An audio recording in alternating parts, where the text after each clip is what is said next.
Hello everyone, we are heartened to have the Hip and Happening group as our series partner for the Giving Conversations. Using promo code GCSGN, proceeds from the first 100 nights booked at the Rucksack Carotel Malacca from now till 31st January 2018 will be channeled to SG Narratives to help us fund the work we do to keep the wonderful and thought-provoking conversations going. In the spirit of giving back, SG Narratives will be donating a portion of the proceeds to all the 5 organizations involved in the Giving Conversations series. Further information can be found in the description. On to our show. And she said she's at home shelter. And she asked me, can I have the home number now? Yeah. And I said maybe you call back on Monday, you know.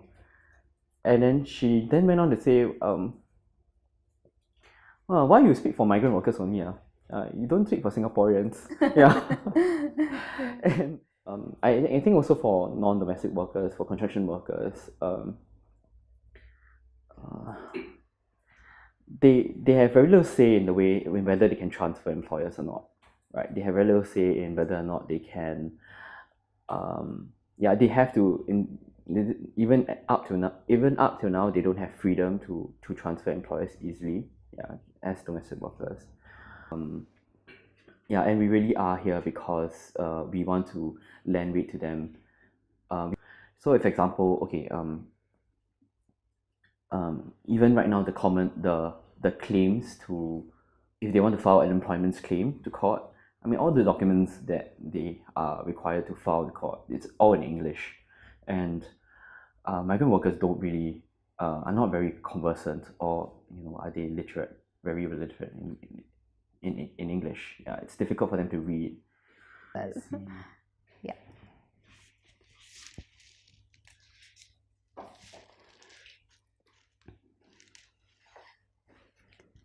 How would you describe your work in home to other people? That's a very tough question. It's a mix of multiple things. I think it's definitely life-changing. Yeah, and it's also very revealing of deeper Singapore society and this other world that Singaporeans in general are not very aware about. I mean, needless to say, I find it very meaningful. Yeah, being able to effect change in migrant workers' lives.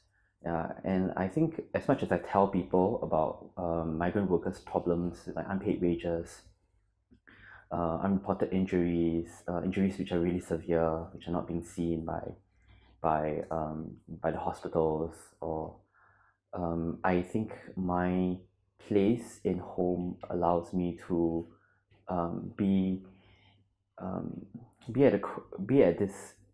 play this role, right, of effecting change.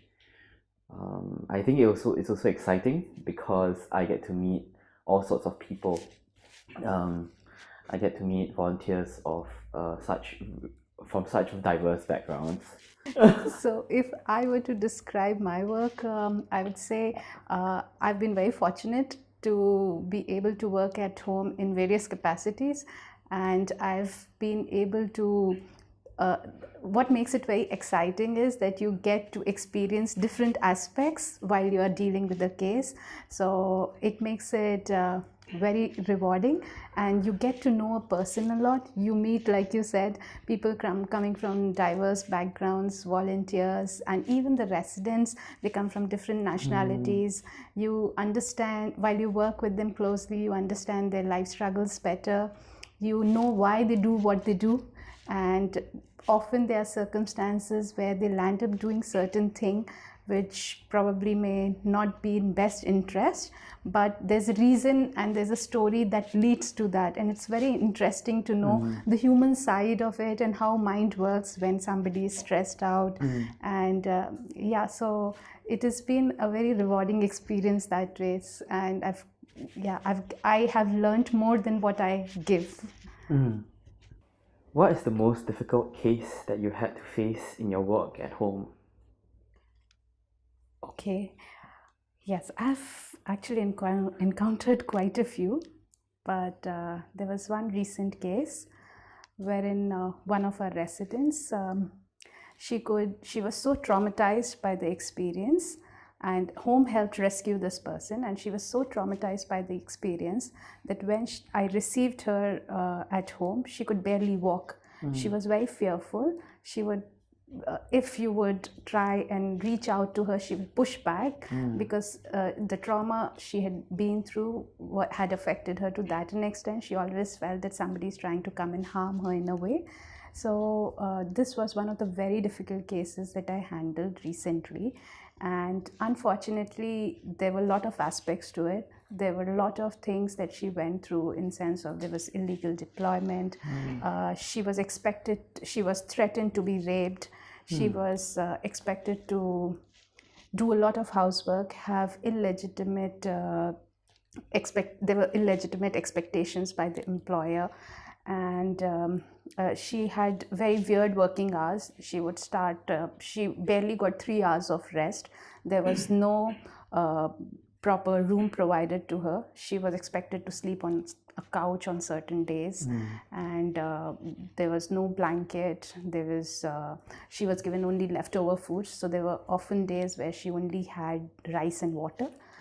She was not allowed to go out of the house. There was always somebody following her whenever she stepped out, and she was actually working for 3 families, and on every account when she mentioned of not wanting to continue, she was threatened to be sent back home or be raped. So it took a lot of courage for her as well to tell her ordeal to us, and it was very fulfilling in a way to see how home and all of us together helped her come out from that trauma and leave the shelter smiling, and she happened to find a new employer. So this was a huge transformation that we all experienced at home, like how when everybody with a good intent comes together to serve somebody, how lives can change. So a person who suffered all this could barely walk, left laughing and dancing with new hopes, aspirations, and with an undying spirit to keep going on in life and not let anything pull them down. So though this was the most difficult case, it was the most rewarding case as well. Yeah. I think that's what I liked most as well. At home.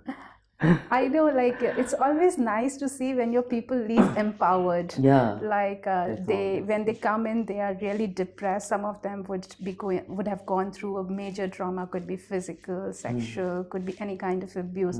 And when they overcome those fears and they are empowered in a way, and there are many people who play a role to bring this all together. So there's an equal contribution from counselors, from our medical team, from volunteers, from staff. So it's so nice to see all these good souls coming together to make a difference, and then you see the end result, which is so rewarding and fulfilling in a way.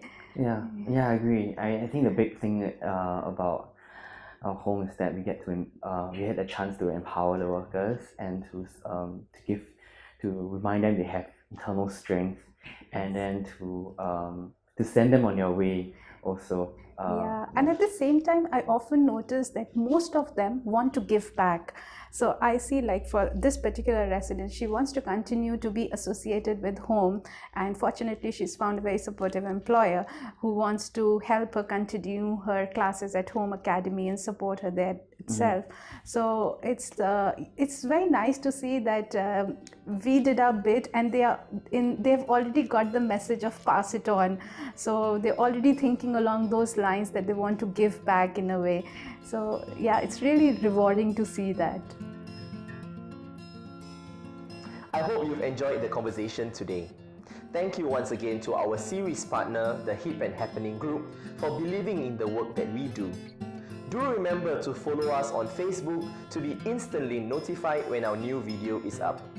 In the meantime, be your own willing, stand by your stories, and we will be with you too.